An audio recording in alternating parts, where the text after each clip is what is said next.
about it. Alright, so here we've got a 2.5cc speed model. It's an international category.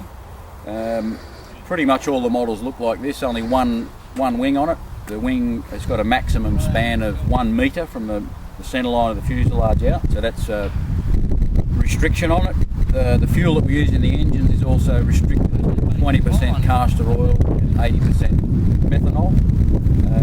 This model is constructed of aluminium wing. It's a skin wing.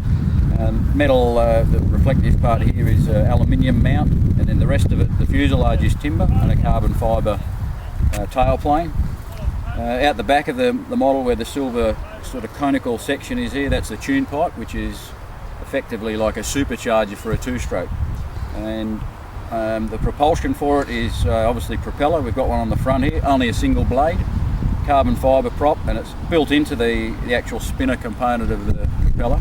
There's a lead counterweight inside there, so we use the single blade props because it allows the engine to get up to its peak RPM a little bit more easily than if it had two blades on there.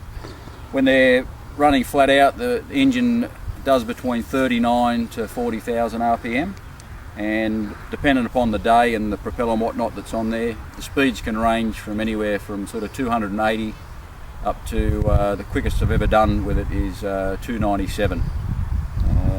That's about it really. So it takes off out of this little wire, what we call a dolly on the ground.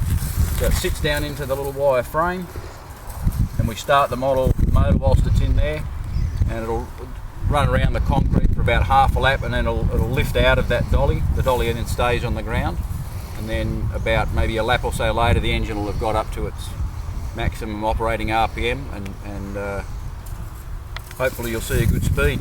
And on the handle, which is out in the middle where the wires run out to, I'll just cover that up to keep it a bit cooler.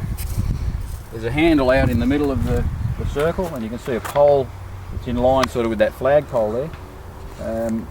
When we fly, we have to put the handle, has to engage in they call it the fork or the yoke of the pylon. So you can't increase the speed of the model by pulling it around the circle anywhere. So we do 9 laps.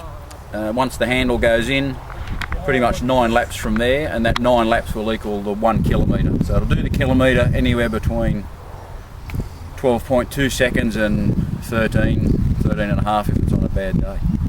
So that's pretty much it. That's an F2A speed model. That's about the long and the short of it all.